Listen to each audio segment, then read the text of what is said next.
Gálatas, capítulo 2, versículos 11 até o 21. Continuando no nosso estudo da carta de Paulo aos Gálatas e do tipo de liderança que Paulo exercitava. Que líder singular que ele era. Um líder eficaz, um líder pioneiro e um líder saudável. O que é uma liderança saudável? A gente já viu no último estudo que liderança saudável não é uma liderança de, como a gente chama jocosamente, Maria vai com as outras, né? Ou vaquinha de presépio. Não é uma liderança que abaixa a cabeça para os outros líderes, que não tem decisão própria, que vai com a levada de todo mundo para evitar criar qualquer tipo de confusão. O líder verdadeiro não tem medo de confusão, não é? Ele não vai atrás de confusão, mas ele não tem medo de confusão. Hoje nós vamos ver uma outra situação em que Paulo se vê por conta daquilo que ele tinha como convicção, porque ele se sentia chamado por Deus para fazer o que ele fazia. Ele chega ao ponto de ter que confrontar o apóstolo Pedro publicamente. É uma coisa que a gente ouve não muitas vezes sendo ensinada ou sendo pregada, porque ninguém gosta de falar de conflito entre os líderes, né? Dá a impressão que a casa está dividida. Mas na verdade não é assim não. No bom exercício, vamos dizer assim, da liderança saudável, você precisa aprender a confrontar, você precisa confrontar de uma maneira sadia e você precisa resolver conflitos. Não fugir dos conflitos. Eu já disse na semana passada, fugir dos conflitos não é o estilo de Paulo, não é o estilo de uma liderança saudável. Então Paulo vai lá enfrentar o conflito, enfrentar o boi pelo chifre. Em outra ocasião, estou lendo aqui, versículo 11. Pedro veio até Antioquia, região dos lagos na Turquia, e eu tive que confrontá-lo, porque ele fez por merecer. Ou seja, ele está dizendo, eu tive um encontro com Pedro, e naquela ocasião da sua visita eu tive que confrontá-lo. Explico, ele vai explicar por que teve que confrontar Pedro, porque é uma coisa séria, obviamente. Antes de Tiago ter nos visitado com outros judeus convertidos, Pedro não tinha o menor constrangimento de comer com os não-judeus, mas assim que os visitantes de Jerusalém, ou seja, Tiago e os outros que vieram com ele, chegaram até Antioquia, onde eles estavam, a coisa mudou. E ele se separou de nós por medo dos que ensinam a circuncisão. Então vou explicar mais ou menos o que está acontecendo. O texto já explicou, mas só tentar clarear. Pedro veio visitá-los na Antioquia, Paulo estava ministrando na Antioquia.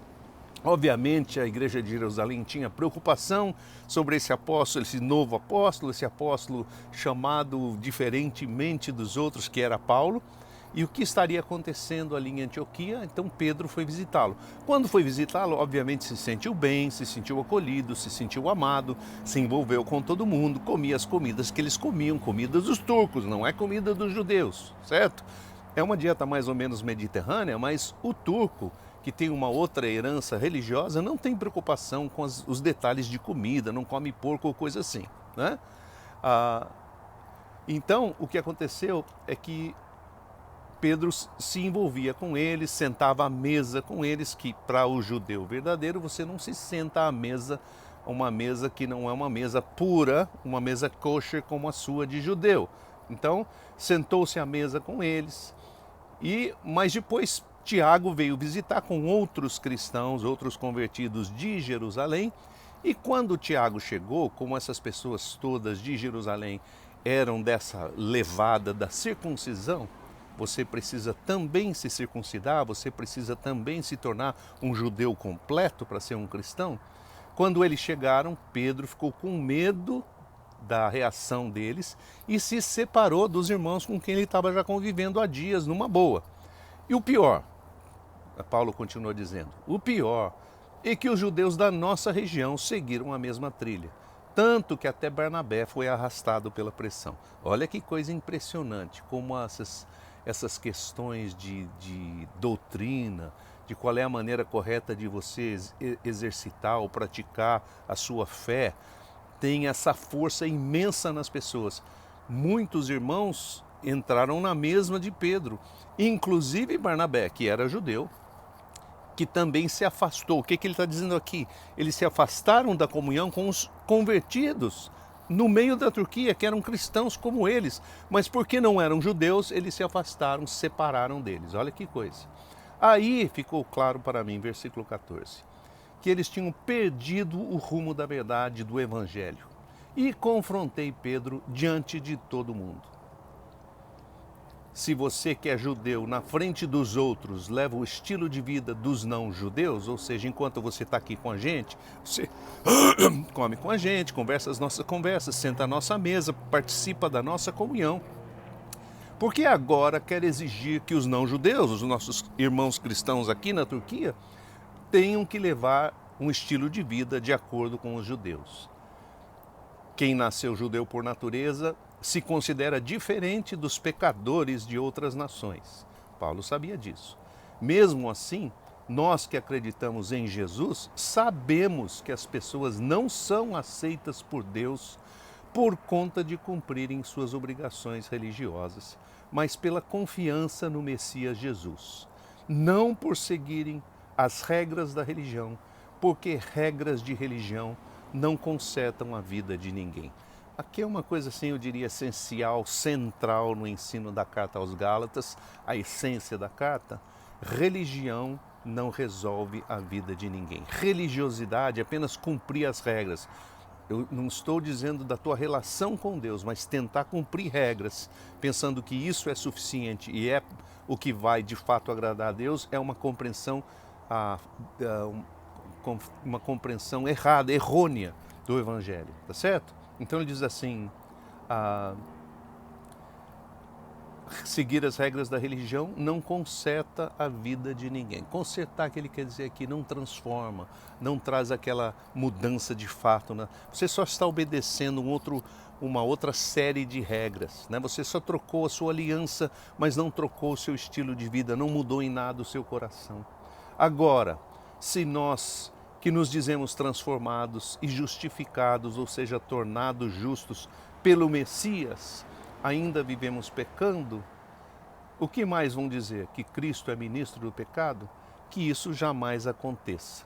Ou seja, a tese do pessoal de Jerusalém e dos judaizantes é que naquilo em que você não está cumprindo as regras do judaísmo, você está pecando. Então, Paulo pergunta, e com razão, se então nós que já fomos transformados por Jesus, continuamos pecando porque nós comemos isso ou fazemos assim, ou temos comunhão dessa maneira, ou exercemos a nossa fé desse jeito, se isso é pecado, então Jesus é o ministro do pecado, ele que nos ensinou essa maneira de viver, que isso jamais aconteça. Isso Paulo, de jeito nenhum, não pode ser assim. Porque se eu resolver reconstruir aquilo que eu mesmo tinha destruído, isso só me torna um fora da lei. Ou seja, se eu já demonstrei para vocês que a verdadeira religião não é seguir regras, e sim ter um relacionamento com Deus, no momento em que eu jogo isso fora e tento reconstruir aquilo que era do passado, eu me torno um fora da lei. Porque a lei me faz saber que eu não tenho forças para cumprir a lei. A principal razão da lei existir é para me mostrar, porque como eu não consigo cumprir a lei sem a presença de Deus na minha vida, só o que a lei consegue fazer é me mostrar o quanto eu falho em segui-la. A lei só serve como vamos dizer assim, um espelho para eu dizer assim, nossa, falhei, nossa, errei de novo, nossa, pensei dessa maneira, nossa, fiz essa escolha. A lei só consegue me levar até esse ponto. Ela não consegue dizer assim, bom, você errou, mas você pode ser transformado e mudar o seu coração. A lei só consegue a lei só consegue me levar para este lugar. Porque a lei só me faz saber que eu não tenho forças para cumpri-la, como se eu estivesse morto. E assim posso viver para Deus, porque já fui crucificado com o Messias. Então, não tenho forças para cumprir a lei, como se eu fosse uma pessoa morta. Eu sou incapaz de obedecer aquilo. Aí ele usa essa ideia da morte, fala, então eu morri? Sim, eu morri com Cristo, eu fui ressuscitado com Ele. E é nesse poder, não na obediência às regras que eu respondo a Deus, mas na obediência da fé, que diz assim, Jesus vivendo em mim é que transforma a minha vida. Porque a lei me faz saber que eu não tenho forças para cumprir a lei, como se eu estivesse morto. E assim posso viver para Deus, porque já fui crucificado com o Messias. E no entanto estou bem vivo.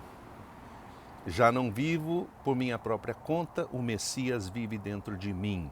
E a vida que hoje eu tenho é por meio da fé no Filho de Deus, que me amou e se sacrificou por mim. Não quero jamais ser alguém que frustra a intenção da graça de Deus. Veja só, se podemos ser transformados apenas seguindo as regras da religião, temos que concluir que a morte do Messias foi totalmente inútil. Então o que ele está dizendo, e eu vou repetir aqui, já falei outras vezes, se você segue essa pegada da religiosidade, a única conclusão honesta que você pode ter é que a morte e ressurreição de Jesus são totalmente desnecessárias. Se eu pudesse me relacionar com Deus e ter comunhão com Ele, simplesmente seguindo aquilo que Ele diz, obedecendo a lei ou as regras de qualquer que seja a minha definição das regras de religião, se eu pudesse fazer isso, não seria necessário o Filho de Deus, perfeito, santo, morrer no meu lugar. Tá certo? Então é isso. Ou é a graça, ou é a lei. Ou é a bondade de Deus que me transforma, ou eu estou escravo ainda a ter que obedecer todas as regras que mudam, variando na maneira em que lideranças diferentes se apresentam ou expectativas diferentes se apresentam. Tá bem? Não vale a pena ficar com Jesus. Boa semana para você.